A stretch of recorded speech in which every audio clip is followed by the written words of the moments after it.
Fala aí, Davidson. Ei, Beleza. Então, vamos continuar aqui que a gente deixou a cambada tudo curioso, né? As três pessoas que vão assistir esse vídeo vão ficar curiosas para saber como é que ficaram continua. naquela. Eu falava do Michel Temer, né? Por que Michel Temer, cara? Por que Michel Temer? Todo mundo fala, Dilma, o Michel Temer é legítimo porque votaram no Michel Temer, aquele blá blá blá sabe, nós contra eles, de time de futebol. Por que Michel Temer? Pelo mesmo motivo de José de Alencar, PL 22, José de Alencar, para quem não se lembra, José de Alencar, vice da chapa do Lula em 2002 e 2006. José de Alencar. Ele tinha um vice. O vice do Lula era do PL, atual partido do Bolsonaro. Por que José de Alencar? Por que Temer? Por que hoje Geraldo Alckmin? Porque é justamente o aceno que o Lula precisava dar para o centro, para essa ala mais de direita, de centro-direita.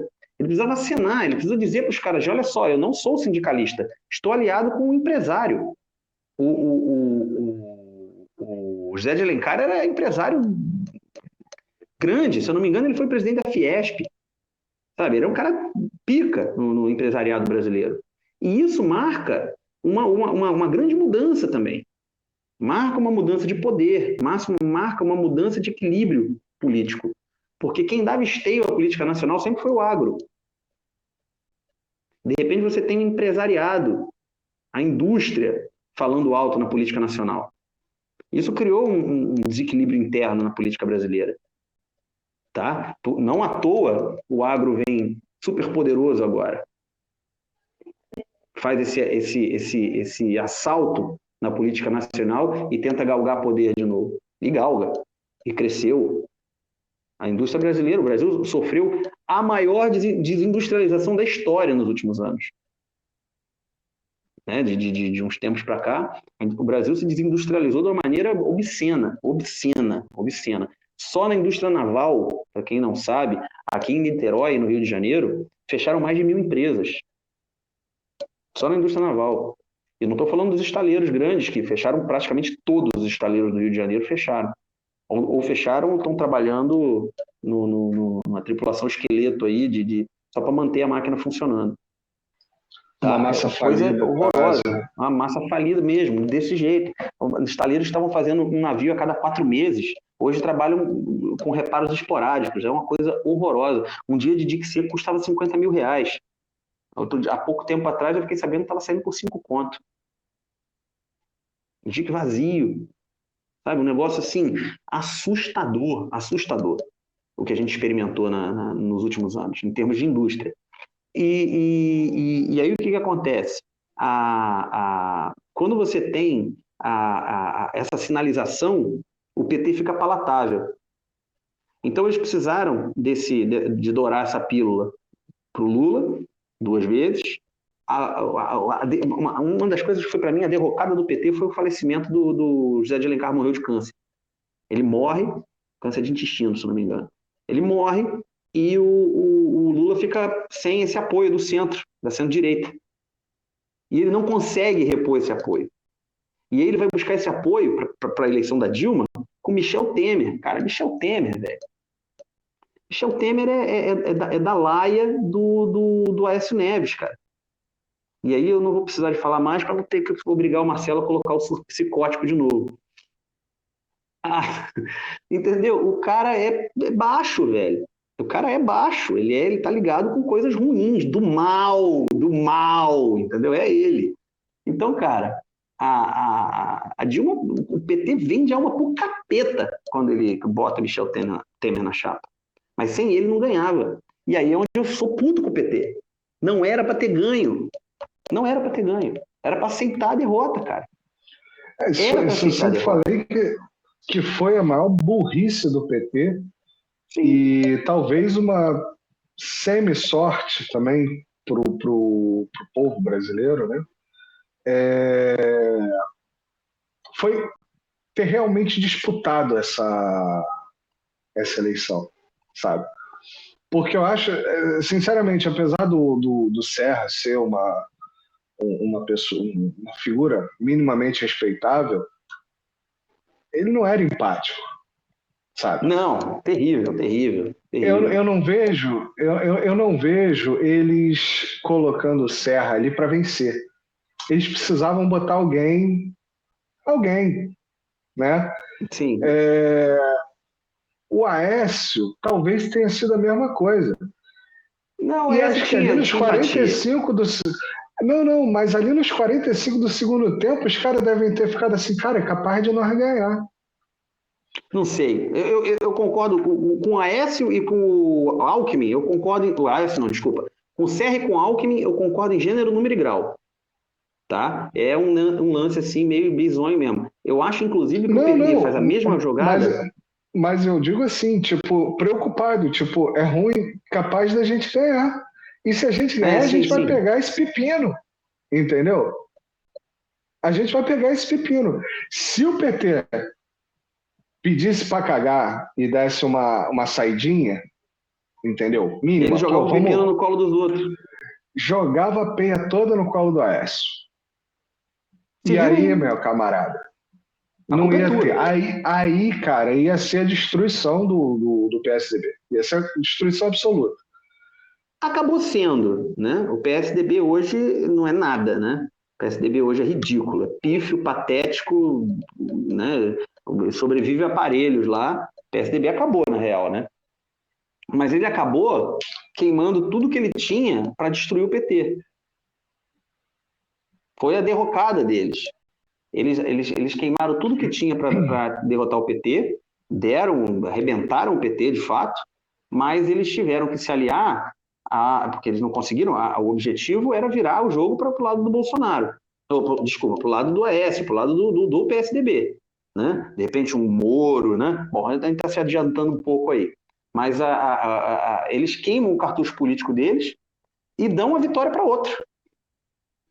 E aí eles têm que tentar se aliar a esse outro para poder continuar figurando na política. E se aliar a esse outro foi o último prego no caixão da reputação deles. E hoje eles não são ninguém. E aí é onde eu vejo o andamento da história do Brasil sendo prejudicado pela guerra de ego. É onde os líderes tentam ser maiores do que o país. Né? Quando os líderes tentam ser maiores do que o país, é onde a gente vê esses fiascos acontecendo, entendeu? E verdade seja dita, do governo Dilma até o final do governo Bolsonaro, o Brasil passou de um fiasco para o outro. Foi de um fiasco para o outro. O governo Dilma foi uma sessão de fiascos, o impeachment foi um fiasco, o governo Temer foi um fiasco. O que o governo Temer faz, e aí eu acho que a gente já pode começar a entrar, a gente pode passar pelo impeachment e já começar a falar em governo Temer, a não ser que você queira acrescentar alguma coisa sobre o governo Dilma, eu acho que não tem muito para acrescentar, né, cara? Foi o governo Dilma. Fala aí. O governo Dilma ele segue aquela tradição, né? Das máscaras e das canetadas, né? Há um tempo atrás, eu achei muito interessante que há um tempo atrás eu estava assistindo o Tucker Carlson, que era da Fox, né, foi demitido recentemente, agora está no Twitter, só tem um programa no Twitter, e ele estava falando sobre a questão da inflação nos Estados Unidos, e ele falou que a proteína não foi uma situação do governo, mas foi uma tabela do governo onde a proteína deixou de ser a carne e passou a ser o ovo. E se você lembrar, a Dilma ela tem uma famosa gafe dela, onde ela fala, você pode substituir o frango por um ovo. Eu não sei se você vai lembrar disso, dessa frase dela num discurso lá. Você pode, né? isso é emblemático, a gente talvez vá chegar a isso para falar sobre índices de inflação mascarados em algum momento, mas era a máscara da inflação no Brasil. A inflação estava lá. Eu, nessa época, eu já estava aqui, mas nos anos precedentes, de 2010 até 2015, que eu vim para cá, eu via a inflação no Brasil crescendo e não crescia de acordo, não crescia igual aos números, sabe? No carrinho Sim. do supermercado, os Tava números não cabendo eram menos, né? aqueles. Aham. Estava cabendo cada vez menos, ou custando cada vez mais, sabe? Uhum. E não era aquela inflação de 3, 4, 5% que estavam dizendo que tinha. Não, sabe? Em um ano, isso eu lembro, porque eu sempre fui, né? Eu fazia mercado e aí eu ia calculando na cabeça para, né, saber quanto eu ia gastar quando chegasse no caixa. E eu lembro que de um ano para o outro, ou num tempo de 2 anos, talvez, 5 quilos de arroz que custava R$ 7 estava custando 17, sabe? Então, como Hoje é o que você brasileiro compra um quilo só, dobrava? cara. É, não, mas isso aí você tem uma deterioração da moeda, você tem vários fatores. Mas naquele Aham. momento, você não tinha isso. Você tinha uma moeda forte, o real era uma moeda Uhum. forte, né? Continua sendo. Aos trancos e barrancos, continua sendo. Porque Continua se você for sendo. lembrar, Davis, na mesma época ali que a gente trabalhava junto, o dólar naquela época era 2,30, cara. Uhum. E Sim, quando eu sim. vim para a Europa, o dólar era 3 e pouquinho. Quando eu saí do Três e Brasil, o pouquinho. dólar era 3 e pouquinho. Sim, Entendeu? sim. Não era Uhum. R$ 7, era 3 e pouquinho. Então você não tinha nenhuma desculpa palatável ali para você ter essa Dizer inflação que. no supermercado, entendeu? Uhum. E Uhum. dizer que o teu índice de não, mas pô, Cara, o que tá custando menos? Porque a energia está mais situação cara, a nova. gasolina está mais É. cara, a carne está mais cara, o arroz está mais caro. O que está custando menos para você me dizer, né? Porque o índice de inflação, eles são muitos itens. O que está custando menos? Porque eu não Para estou poder jogar comprando o índice nada para dessas baixo, né? coisas. É. Porque eu não estou comprando essas coisas. Não, é exatamente isso, é exatamente isso. A Dilma vem o governo Dilma vem numa pegada de, de, de maquiar as coisas muito pesada e no final das contas é o que acaba derrubando ela, né? É maquiagem de número, é o que acaba derrubando ela. Que os caras dizem, não, não, não, todo mundo fazia, mas todo mundo fazia muito errado, pô. E aí é assim que a política funciona, tá entendendo? A política funciona desse jeito, você faz errado, eu faço vista grossa. Na hora que eu precisar de te ferrar, eu vou pegar esse errado que eu fiz vista grossa 10 anos e vou usar contra você. É assim que a política funciona, gente. Vamos ser honestos. Né? Todo mundo fez errado, verdade, todo mundo fez errado. E assim que o Temer entrou, ele normalizou o errado. Ele fez uma lei que permite fazer errado. Né? Mas o fato é esse, é assim que a política funciona, gente. É assim que a política funciona. A Dilma estava fazendo merda. Fez merda e usaram a merda que ela fez contra ela. Foi bom para o país isso? Saneou alguma coisa? As pessoas passaram a fazer certo depois? Não! Foi péssimo para o Brasil o que eles fizeram. Mas é isso aí, cara.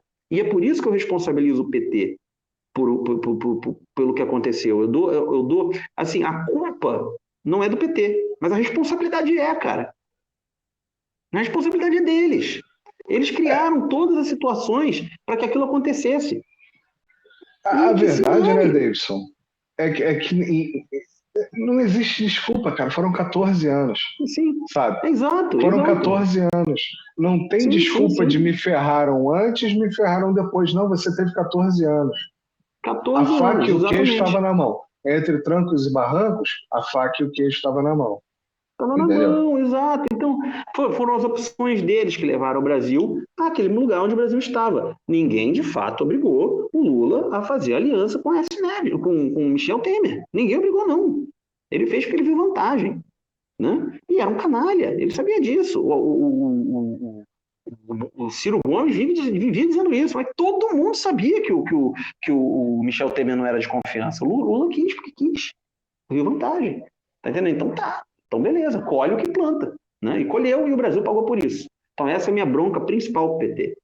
essa ganância pelo poder, essa vontade de não largar a teta, tá entendendo? Foi o que arruinou o governo do PT, que levou o PT ao impeachment, que derrubou o governo da Dilma, que começou uma guerra, porque começou uma guerra, e levou ao poder um crápula. Porque Uma guerra Michel Temer política. era um crápula. Vamos só. A guerra política. Um crápula, cara. Pô, o cara, o Michel Temer, quando ele destrói lá, quando ele tira o negócio, que ele cria a paridade do preço da gasolina com o mercado internacional, ele dolarizou a economia brasileira, cara. Agora, brasileiros, agora vocês compram em dólar. Vocês ganham em real, mas vocês compram em dólar. Na prática, foi isso que ele fez. Aí começa uma nova era. Nesse momento começa uma nova era. Graças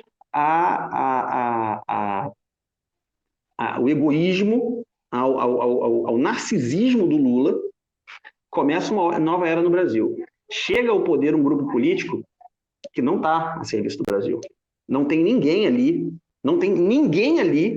fazendo aquele plano de país que a gente estava descrevendo até agora.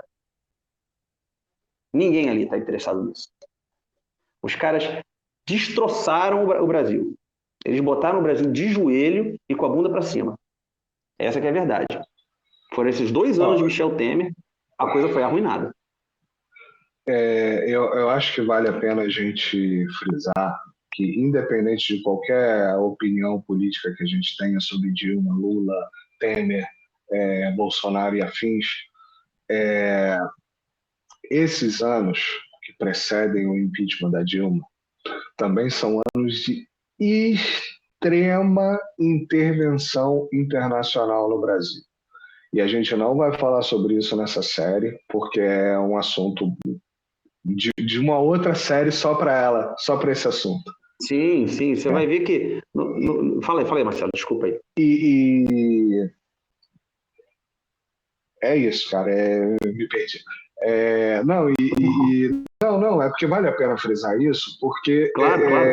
para não dizer também que não foi só o PT que fez cagada, entendeu? Ou foi só o Temer que é ladrão sozinho, entendeu? Ou foi só o Bolsonaro que... Não, tem muito que vem de fora, e é como o Davidson falou, como tu falou, né, irmão? Porra, essa galera, ela não veio ao poder pelo interesse do Brasil, não veio ao poder pelo interesse do brasileiro, não veio ao poder pelo interesse do plano de governo de um país soberano. Eles vieram para sucatear e vender os cascalhos para americano.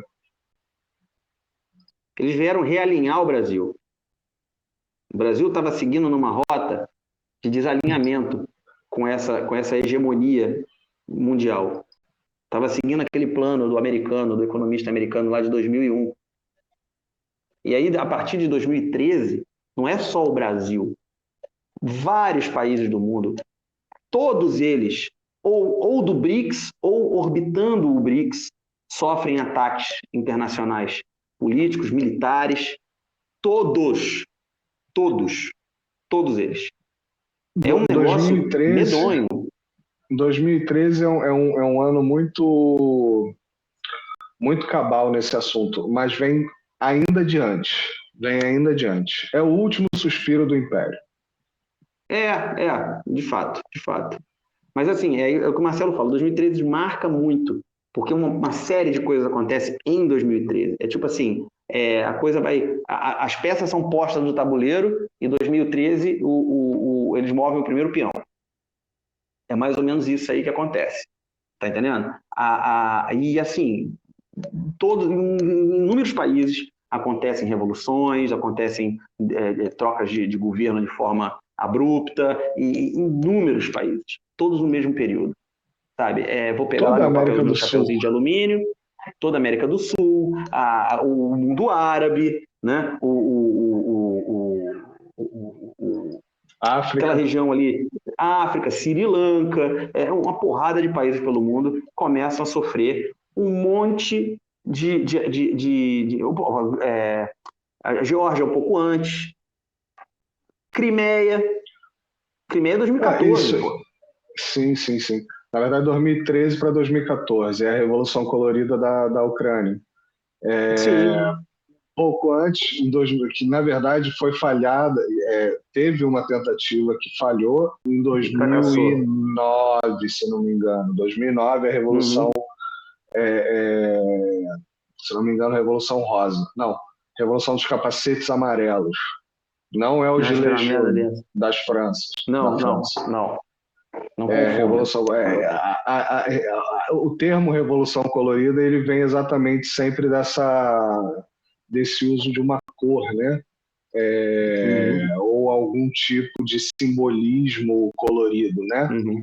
E Sim, na sim. Geórgia você teve a Revolução das Rosas, que eu não lembro se foi 2008, 2006, foi mais ou menos por ali, né? Uhum. Uhum. Enfim, você tem uma quantidade a gente não tem que falar sobre isso agora, tá? A gente fala, O, vamos o continuar na meu Revolução Marrom aqui do Brasil da calça e, marrom, exato. E aí a gente segue a, a, a nossa história. mas o meu palpite é que esse caminho de intervencionismo ele começa em 2001. Depois a gente fala sobre isso. Mais ou menos com o relatório do americano vendo o lance do BRICS acontecer. É por aí, mas vamos lá, depois a gente segue por aí. Seguimos. O seu Michel Temer começa a fazer uma série de mudanças no Brasil que levam o Brasil no caminho do realinhamento com os Estados Unidos. A verdade é essa. Né? É um conservador, né? A mulher dele era bela, recatada e do lar. Né? Porra, isso aí como é que é? O WASP, né? É o sonho do WASP. Então, é quando ele vai começar a colocar o Brasil na mão dos Estados Unidos de novo.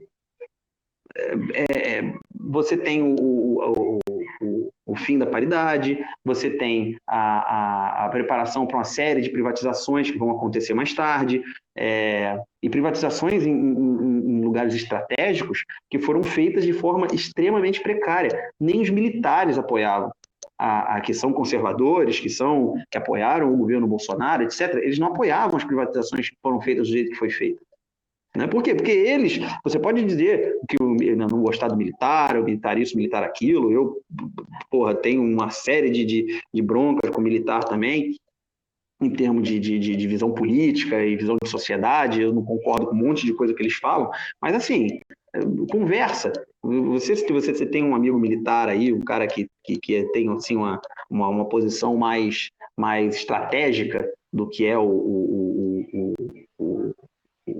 pensamento militar, operacional não. Operacional, o peão é o peão, seja num estaleiro, seja num quartel, peão é o peão, ele vai ter sempre uma visão mais superficial. Mas se você tem conhece um cara que tem uma visão estratégica, troca uma ideia com ele. Troca uma ideia com ele sobre a Ucrânia. Porque isso é uma outra coisa muito interessante que a gente pode tratar num vídeo futuro também. Quem é o especialista da Globo que fala de guerra da Ucrânia? Quantos militares brasileiros a Globo entrevistou para saber o que está acontecendo na Ucrânia? Eles fizeram algumas entrevistas no início da guerra. E quando o entrevistado começava a falar coisas que eles não queriam que sejam ditas, eles cortavam o cara sem muito pudor e passavam a não chamar mais o cara. Hoje eles não chamam ninguém. Quem é o correspondente da Globo na Ucrânia cobrindo a guerra? Não tem. A gente repete o que está sendo dito pela mídia ocidental. Né? Nós não ouvimos os nossos próprios especialistas. A gente prefere ouvir os especialistas do Pentágono. Nós temos especialistas, nós temos gente de altíssimo nível. E a gente não ouve eles, porque eles vão dizer coisas que a nossa mídia não está sendo paga para falar. Né? Então, nesse período, vai lá, teve Marcelo. inclusive teve as análises, né, da Escola de Guerra do Brasil, né? estavam Pô, eu tava rolando? acompanhando, cara. Eu tava acompanhando, fiquei triste demais, cara. Eu tava acompanhando o site do Exército, eles faziam análise profissional. E não é análise no sentido de querer dizer quem vai ganhar, é análise de doutrina. Porque eles veem a coisa acontecer, fazem as projeções e veem se acertaram. Sabe? Não, pô, erramos aqui, acertamos ali, ó, as tropas se movimentaram assim, papapá, o resultado desse confronto foi esse. Coisa de escola de guerra, não é coisa porra, narrativa política, não. É para aperfeiçoar o militar brasileiro. E aí a mídia começou a atacar eles, cara. Pô, eles pegaram aquela informação e tiraram do público. Pô, o exército não está aqui para ser ridicularizado por vocês, não. E tirou do público. Cara, que desserviço que a mídia brasileira prestou para o país, cara. Mais um, né? Mais um. E, anyway, vamos lá, voltamos ao nosso assunto. Michel Temer começa esse projeto de realinhar o Brasil aos Estados Unidos. De uma série de maneiras, sabe? Basta você ver como ele foi recebido nas reuniões internacionais que ele foi, né? O BRICS sequer cita ele. Sequer cita. Eles não têm foto oficial. Pode entrar na internet e procurar. Não, o BRICS sequer cita. Tem foto com o Temer. Michel Temer? Do BRICS? Tem do G20. Não, tem sim. Bom, aí eu vou deixar em aberto, mas eu já vi foto que ele do tá de BRICS canto. com o Temer. Não, esse do G20 de canto é emblemático, né? É lindo. É emblemático, mas né? Ele lá no canto. No BRICS tem uma foto, eu acho. Deve ter, é provável. Posso estar falando bobagem, mas eu não lembro. Estou falando que eu não lembrava mesmo, tá? E se tiver, é isso aí, cara. É tipo quando a mídia dá 5 minutos de atenção a um determinado tema que ela não quer que seja muito divulgado. Aí ela pode dizer assim, não, mas nós falamos, né? Eu acho que é mais ou menos nessa pegada aí. Mas ele é persona não grata, cara. Né? Ele fez coisas assim, ele prejudicou as relações do Brasil com a China, do Brasil com a Índia, com o Brasil com a Rússia.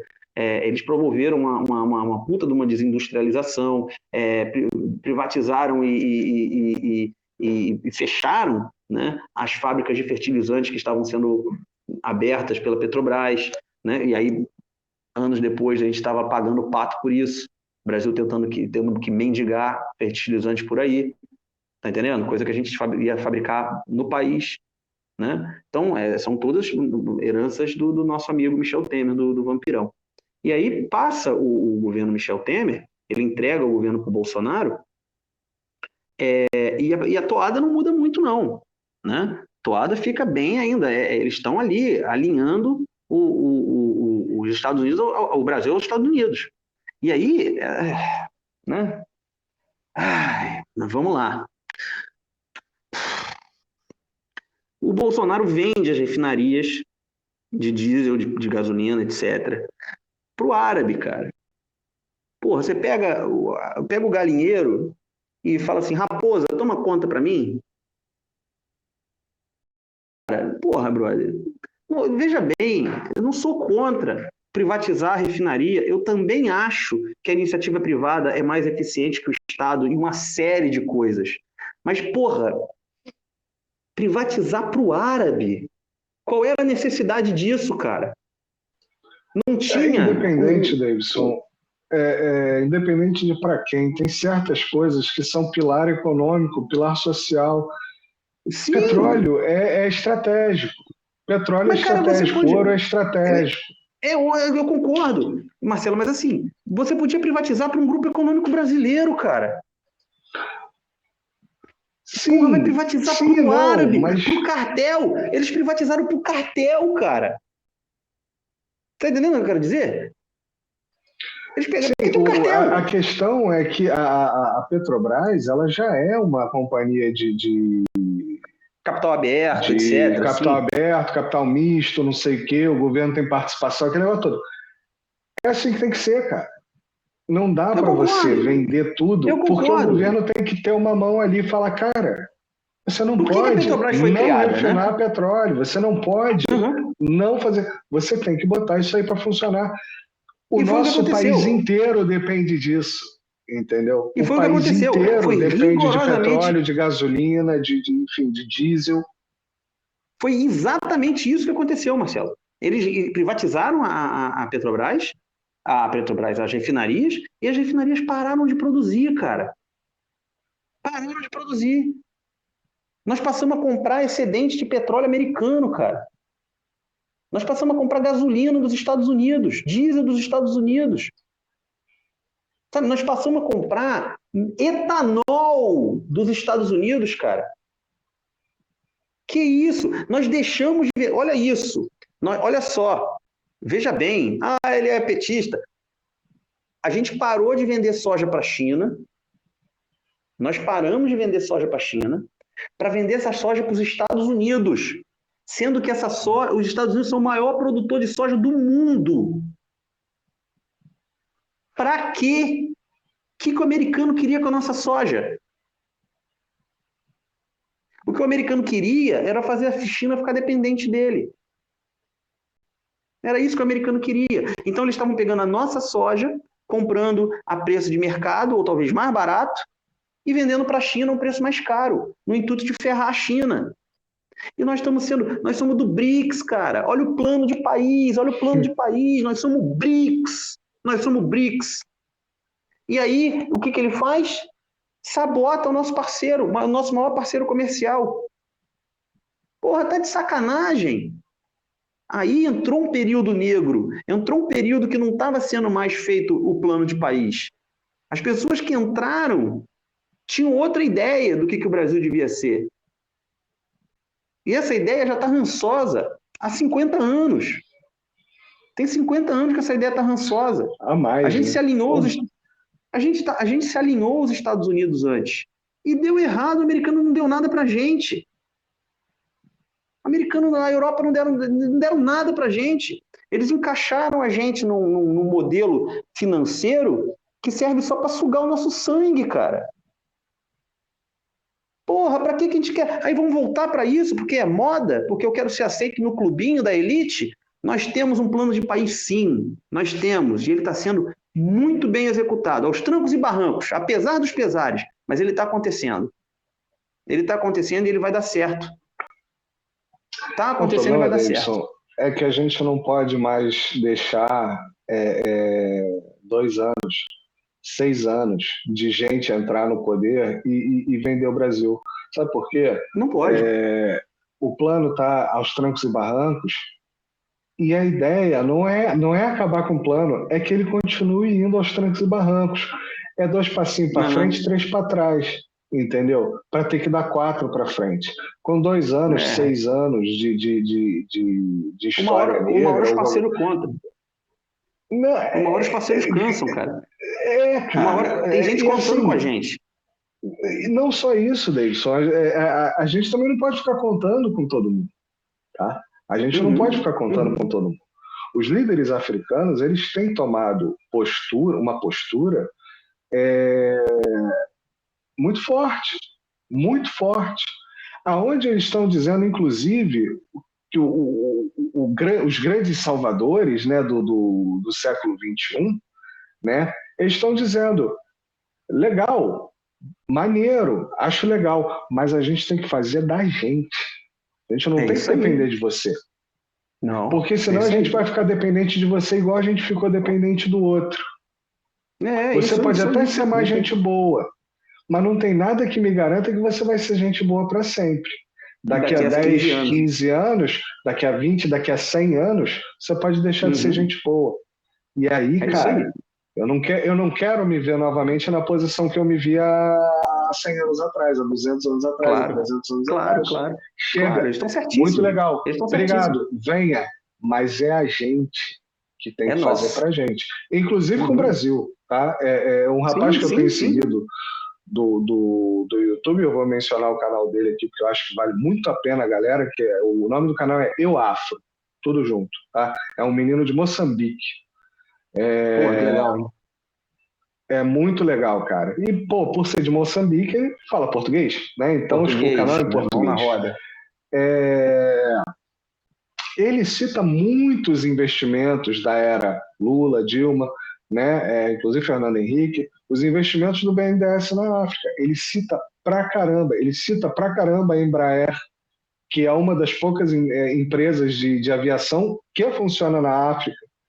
Olha isso, entendeu? Cara. Olha isso, irmão. E olha só, e ele sempre coloca assim, pô, legal, Brasil, tamo junto, mas a gente quer o nosso, a gente quer fazer o Claro, nosso. cara. A gente não quer depender de claro. você, a gente não quer depender dele, a gente não quer depender do outro. Está um movimento muito grande na África, muito grande na África, eu tenho acompanhado também, eles estão dizendo o seguinte, o cacau, não sei quantos por cento do cacau mundial é produzido na África. Não sei quantos por cento. Cacau pra caralho que eles produzem lá. E cacau de altíssima qualidade. Café, tudo. Eu tava vendo a menina falar do cacau. Aí ela falou, por que que a gente ganha $50 com a tonelada do cacau? Não sei quanto é, tá? Mas vamos lá, $50 com a tonelada do cacau e a Nestlé ganha $1.000. Por quê? É simples. Porque não existe uma marca africana. Olha o que esses caras estão dizendo, cara. Nós temos que criar marcas africanas. Nós temos que criar produtos africanos. O produto tem que ser beneficiado na África. Eu recentemente eu falei com você, eu acho que eu conversei sobre isso com você. Recentemente eu viajei por... Eu gosto muito de viajar, 2, 3 vezes por ano a gente viaja aqui em casa. Recentemente a gente foi no Egito, há pouco tempo a gente esteve no sul da Espanha, depois a gente estava pesquisando para ir para um outro país agora que eu esqueci. A gente estava pesquisando para ir para Dubai. Davidson, os hotéis são sempre os mesmos. As redes hoteleiras são tudo europeias. Hilton, americana e europeia. Steinberger, uma francesa, uma não sei o quê. Não tem uma brasileira, Davidson. Sheraton, Ibis, né? Não tem um brasileiro, Davidson. Não tem um brasileiro. Não. A gente é um país de 200 milhões de habitantes, com o turismo a pino, e a gente não tem uma grande marca brasileira, cara. Uma rede hoteleira brasileira. É inaceitável isso, cara. É inaceitável. Porque o dinheiro do nosso turismo está indo para o americano, está indo para o francês, cara. E é o país do sonho do tiozão da classe média ter uma pousada na praia.